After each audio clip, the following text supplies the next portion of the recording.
Bismillahirrahmanirrahim. Assalamualaikum warahmatullahi wabarakatuh. Innal hamdalillah nahmaduhu wa nasta'inuhu wa nastaghfiruh wa na'udzu billahi min shururi anfusina wa min sayyiati a'malina. May yahdihillahu fala mudilla lahu wa may yudlil fala hadiyalah.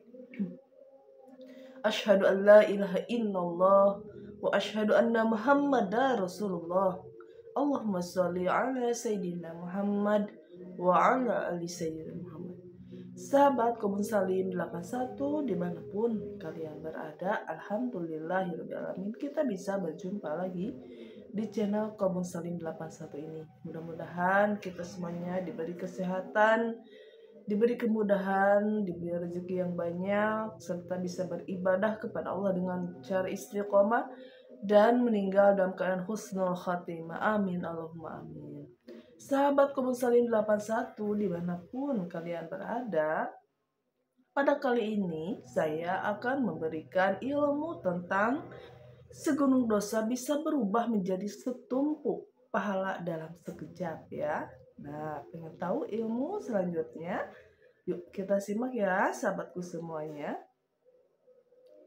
Ketahuilah saudaraku, bertobat dari syirik ya, kufur, khianat, dan perbuatan keji lainnya dapat dilakukan dalam waktu singkat.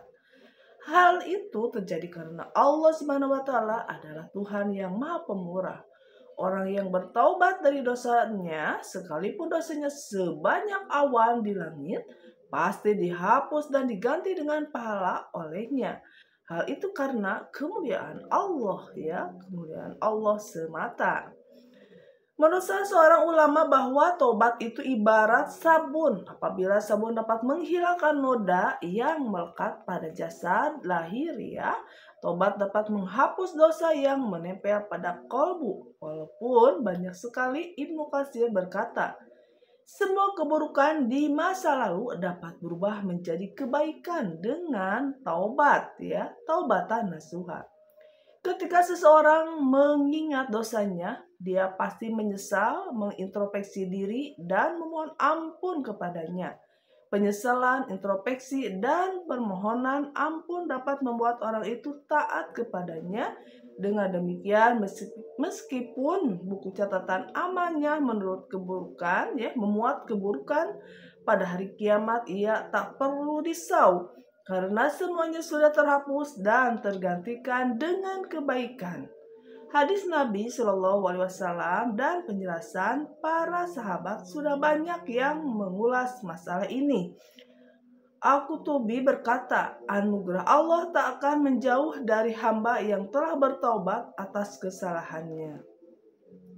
Dalil atas pernyataan di atas adalah ayat yang berbunyi, dan orang-orang yang tidak menyembah Tuhan lain beserta Allah tidak membunuh jiwa yang diharamkan Allah membunuhnya kecuali dengan alasan yang benar, dan tidak berzina. Siapa yang melakukan yang demikian itu niscaya mendapat pembalasan dosanya, yakni akan dilipat gandakan azab untuknya pada hari kiamat, dan dia akan kekal dalam azab itu dalam keadaan terhina, kecuali orang-orang yang bertaubat, beriman, dan beramal soleh. Maka kejahatan mereka diganti Allah dengan kebajikan, dan Allah Maha Pengampun lagi Maha Penyayang.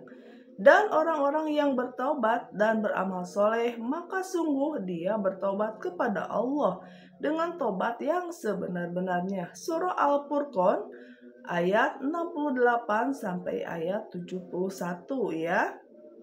Nah, sahabat Kebun Salim 81, dalam tafsirnya Ibnu Katsir menegaskan bahwa ayat di atas adalah dalil atas sahnya tobat seorang pembunuh. Ayat tersebut tidak bertentangan dengan ayat 92 surah An-Nisa yang berbunyi, dan tidak layak bagi seorang mukmin membunuh seorang mukmin yang lain kecuali karena tersalah tidak sengaja.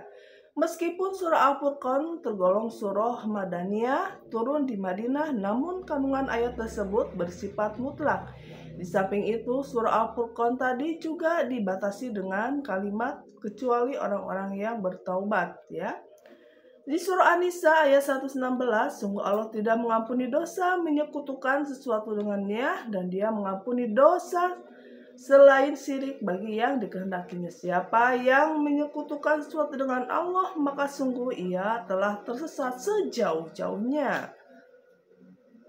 Ada hadis sahih dari Rasulullah SAW yang menunjukkan bahwa tobat pembunuh itu sah, sebagaimana cerita orang yang telah membunuh 100 jiwa, lalu ia bertobat kepada Allah, menerima tobatnya.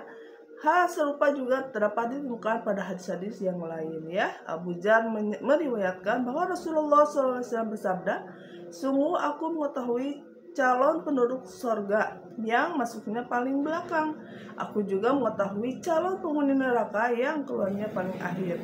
Pada hari kiamat ada orang yang dalil lalu dikatakan tentangnya, tampak kepada orang itu dosanya yang paling kecil dan hilangnya dosa yang paling besar. Kemudian ditampakkanlah dosa orang itu yang paling kecil. Setelah itu ia ditanya, apakah kamu pada hari itu melakukan hal ini dan itu? Iya, jawabnya. Ia tidak bisa mengingkari perbuatannya. Ia merasa takut apabila dosa besarnya ditampakkan. Lalu dikatakan kepadanya, sungguh dosa-dosa telah diganti. Dikatakan kepadanya, sungguh dosamu telah diganti dengan pahala. Tuhanmu, sungguh aku telah melakukan dosa besar, tapi aku tidak melihatnya. Kemudian aku melihat Rasulullah SAW tersenyum hingga gerhamnya kelihatan. Kata Abu Dzar, hadis riwayat Muslim ya. Abu Zabir radhiyallahu anhu menceritakan bahwa orang tua yang sudah pikun dan alisnya hampir menyatu menemui Rasulullah SAW dan bertanya, Rasulullah, aku adalah seorang pengkhianat, jahat, dan rakus. Seandainya kesalahanku dibagikan pada seluruh penduduk bumi, mungkin semuanya akan kebagian. Masih adakah peluangku untuk bertobat? Apa engkau muslim? Rasulullah balik bertanya ya.